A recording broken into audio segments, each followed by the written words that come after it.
Hi കൂട്ടുകാരെ, നമുക്കിന്ന് കടയിൽ നിന്ന് വാങ്ങുന്ന അതേ ടേസ്റ്റിലുള്ള തേങ്ങ മഞ്ഞ് നമുക്ക് വീട്ടിലുണ്ടാക്കാം.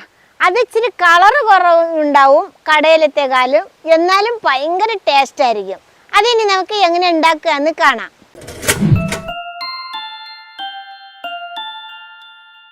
ഇതിന് മെയിനായിട്ട് വേണ്ടത് മൈദപ്പൊടിയാണ്. ഞാനിവിടെ എടുത്തിട്ടുള്ളത് 2.5 കപ്പ് മൈദപ്പൊടിയാണ്. അത് നമുക്ക് നന്നായിട്ട് കുഴച്ചെടുക്കാം. നമുക്കിനി ഇതിൽ ഈസ്റ്റ് ഇട്ട് വെക്കാൻ ഇളം ചൂടുള്ള 3 ടേബിൾ സ്പൂണ് വെള്ളം ഒഴിക്കുക. അതിലേക്ക് ഒരു 1/4 കപ്പ് പാലും ഒഴിച്ചു കൊടുക്കുക. ഇളം ചൂടുള്ള പാലാണ്. ഇതിൽ ഒരു 1.5 ടീസ്പൂണ് ഈസ്റ്റ് ഇട്ട് കൊടുക്കുക. ഇനി ഒരു 5 ടേബിൾ സ്പൂണ് പഞ്ചസാര ഇട്ട് കൊടുക്കുകയാണ്. ഇത് നമുക്ക് നന്നായിട്ട് ഇളക്കാം.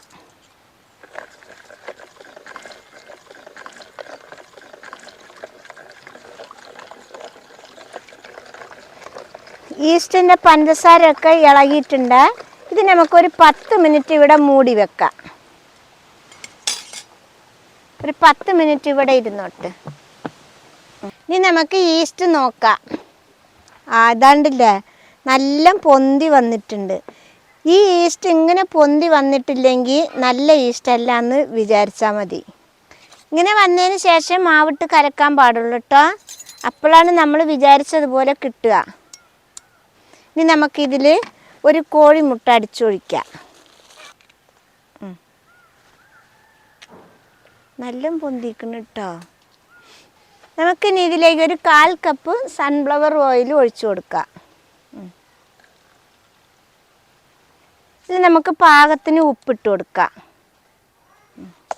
നന്നായിട്ടൊന്ന് നമുക്ക് ഇളക്കി കൊടുക്കാം. നന്നായിട്ട് ഇളകണേ. ഇതിപ്പോൾ നന്നായിട്ട് ഇളക്കി അടിച്ച് കലക്കി കഴിഞ്ഞ് ഇനി നമുക്കിതിലേക്ക് പൊടി ഇട്ട് കൊടുക്കാം. ഞാനിതിൽ 2.5 കപ്പ് പൊടിയാണ് എടുത്തിട്ടുള്ളത്.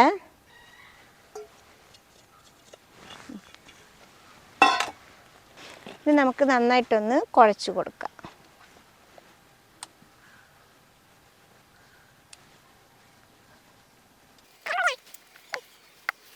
ഇത് നമ്മൾ കുഴയ്ക്കുമ്പോൾ കയ്യിൽ ഒട്ടി പിടിക്കുകയാണെങ്കിൽ കയ്യിൽ ലേശം ഓയിൽ പുരട്ടിയാൽ മതി കേട്ടോ.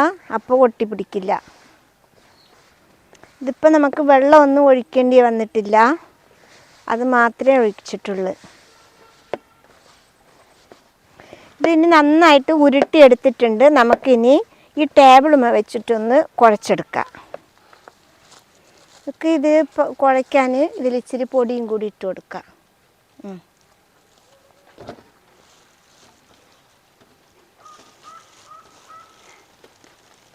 ഒട്ടിപ്പിടിക്കാതിരിക്കാനാണ് പൊടി ഇട്ടത് കേട്ടോ.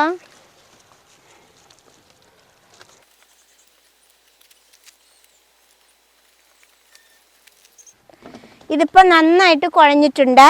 ഇനി നമുക്ക് ഒരു പാത്രത്തിലേക്ക് ഇച്ചിരി എണ്ണ പുരട്ടാം. ആദ്യം ഇതാ, ഇത് ഇച്ചിരി എണ്ണ പുരട്ടിയിട്ട് നന്നായിട്ട് നമുക്ക് എണ്ണ പുരട്ടി കൊടുക്കാം. ഇനി നമുക്ക് ഇത് തൂക്കി നമുക്ക് ഈ പാത്രത്തിലേക്ക് വെച്ച് കൊടുക്കാം. ഇനി ഈ മാവിൻ്റെ മേലെയും കൂടി നമുക്ക് ഇച്ചിരി എണ്ണ പുരട്ടി കൊടുക്കാം.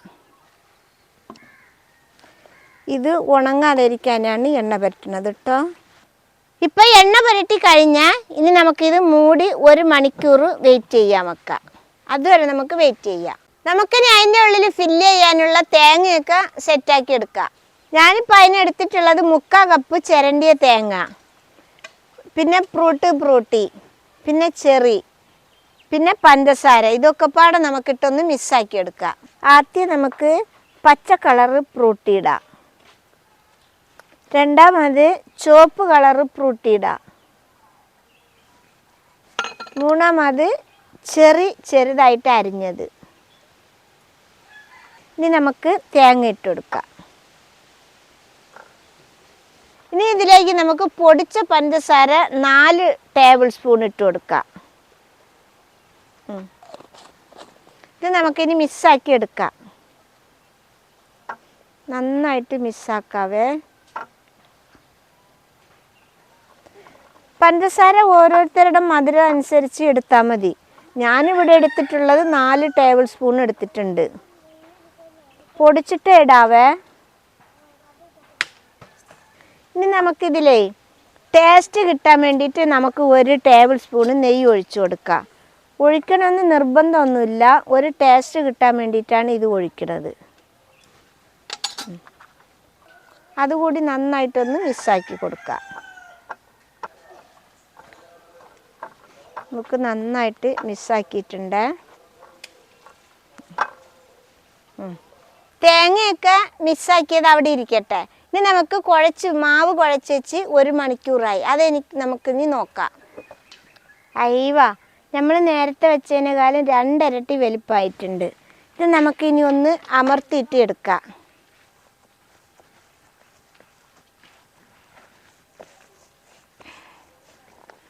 നമുക്കിതിവിടെ വെച്ചിട്ടൊന്ന് 2ആയിട്ട് മുറിച്ചു കൊടുക്കാം. ഒരു വലുതും ഒരു ചെറുതുമായിട്ടാണ് മുറിക്കുന്നത് കേട്ടോ.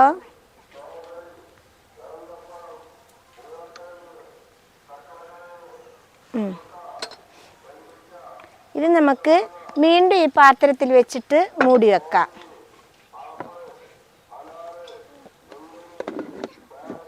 നമുക്കിനി ചെറിയ കഷ്ണം ഏത് പാത്രത്തിലാണോ നമ്മൾ വെക്കുന്നത് ആ പാത്രത്തിൻ്റെ വലിപ്പത്തിൽ ഇത് നമുക്ക് പരത്തിയെടുക്കാം. ഇനി ആദ്യം ഇച്ചിരി പൊടി വിതറാം. നമുക്കിത് പരത്തിയെടുക്കാം. നല്ല കുറച്ച് കട്ടിയിൽ വേണം പരത്താൻ കേട്ടോ.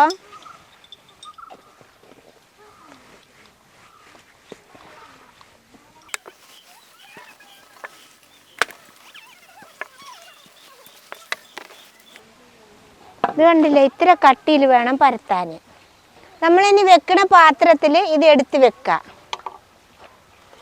ഈ ബട്ടർ പേപ്പറിൻ്റെ മേലിൽ ലേശം സൺഫ്ലവർ ഓയിൽ തേച്ചിട്ടുണ്ട് കേട്ടോ.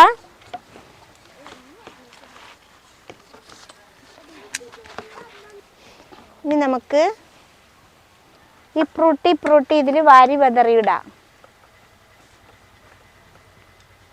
നമുക്കിത് വല്ലാതെ സൈഡിൽ പടരുത്, നടുക്ക് ഇങ്ങനെ വെച്ച് കൊടുക്കുക. കുറച്ച് ക്യാപ്പ് ഇട്ടിട്ട് എന്താ ഇതേപോലെ ഇങ്ങനെ നല്ല റൗണ്ടിൽ ഇങ്ങനെ വെച്ച് കൊടുക്കുക. ഇതിൻ്റെ സൈഡിൽ മുറ്റം പെടുകയാണെങ്കിൽ ഒരു വിരൽ കൊണ്ടിങ്ങനെ നീക്കി വെച്ചാൽ മതി. എല്ലായിടത്തും ഒരേ കനത്തിൽ വെക്കണേ. ഇനി നമുക്ക് ഈ വലിയ കഷ്ണം കൂടി എടുത്ത് അതേപോലെ പരത്തിയെടുക്കാം. ഇത് ലേശം കനത്തിൽ ഉണ്ടാവണം കേട്ടോ.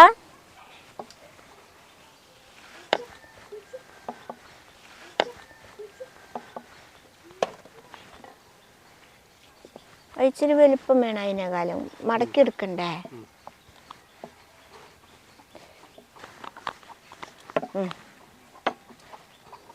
ഇത് നമുക്ക് ഇനി ഇതിൻ്റെ മേലെ എടുത്ത് വെക്കാം. നമുക്കിനി സൈഡൊക്കെ ഇങ്ങനെ നന്നായിട്ട് ഇങ്ങനെ ആക്കിയെടുക്കാം. ഇതിങ്ങനെ ആക്കണത് വിട്ടു പോരാതിരിക്കാനാണ്. ചിലപ്പോൾ ഇതിൻ്റെ സൈഡ് വിട്ടു പോവും. അതുകൊണ്ടാണ് നന്നായിട്ട് ഇങ്ങനെ ആക്കണം പറയണത്.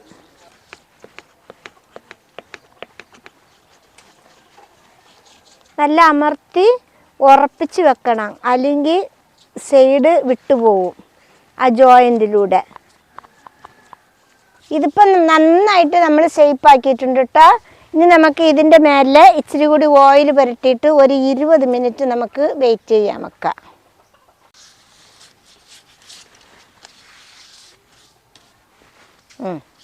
ഇനി ഇത് നമുക്കൊരു 20 മിനിറ്റ് ഇവിടെ മൂടി വെക്കാം. ഇതിപ്പോൾ കണ്ടില്ലേ, നമ്മൾ വെച്ചിട്ട് 20 മിനിറ്റായി. ഒന്നുകൂടി ഒന്ന് പൊന്തി നല്ല സൂപ്പറായിട്ട് വന്നിട്ടുണ്ട്. ഇനി നമുക്കിത് ഒന്നും കാട്ടണ്ട, ഇതേപോലെ വെക്കാം. ഇത് നമുക്കൊരു കളർ കിട്ടാൻ വേണ്ടിയിട്ട് ഒരു കോഴിമുട്ട അടിച്ചൊഴിച്ചിട്ട് ഇതിൽ മേലേക്ക് പുരട്ടി കൊടുക്കാം. ഇതാ എല്ലായിടത്തും ആക്കി കൊടുക്കുക.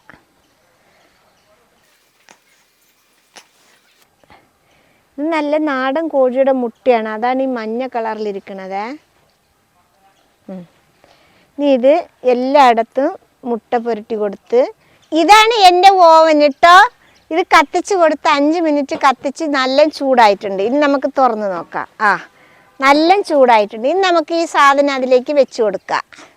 പാത്രത്തിൻ്റെ അടിയിൽ റിങ് ഇട്ടിട്ടുണ്ട് കേട്ടോ. അതിൻ്റെ മേലെയാണ് ഞാൻ വെച്ച് കൊടുക്കുന്നത്.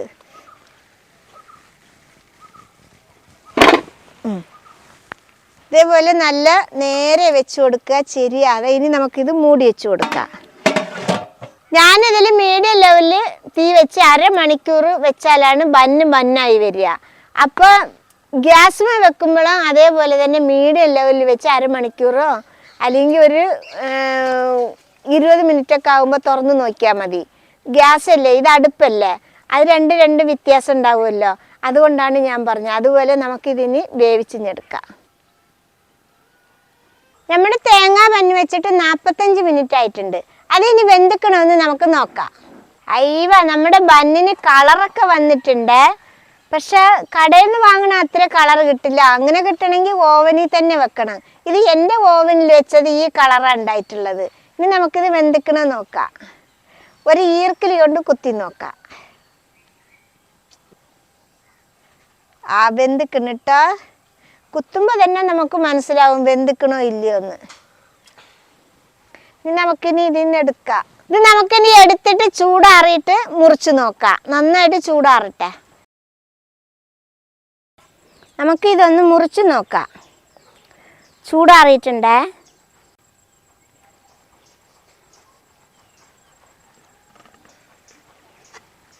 നമുക്കിനി മുറിച്ചത് എടുത്ത് നോക്കാം.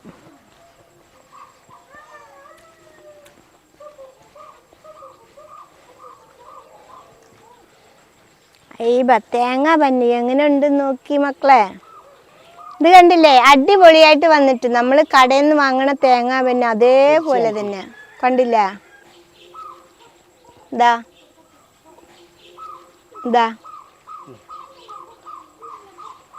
ഇത് കണ്ടില്ലേ, ഇവിടൊക്കെ ഒട്ടി നല്ല സൂപ്പറായിട്ട് വന്നിട്ടുണ്ട്. അങ്ങനെ നമ്മുടെ തേങ്ങ ബന്ന് റെഡി ആയിട്ടുണ്ട്. ഇത് കടയിലുള്ള അത്ര കളറില്ല, എന്നാലും കഴിക്കാൻ നല്ല സൂപ്പറാണ്. കടയിൽ നിന്ന് വാങ്ങണ അതേപോലത്തെ ടേസ്റ്റ്.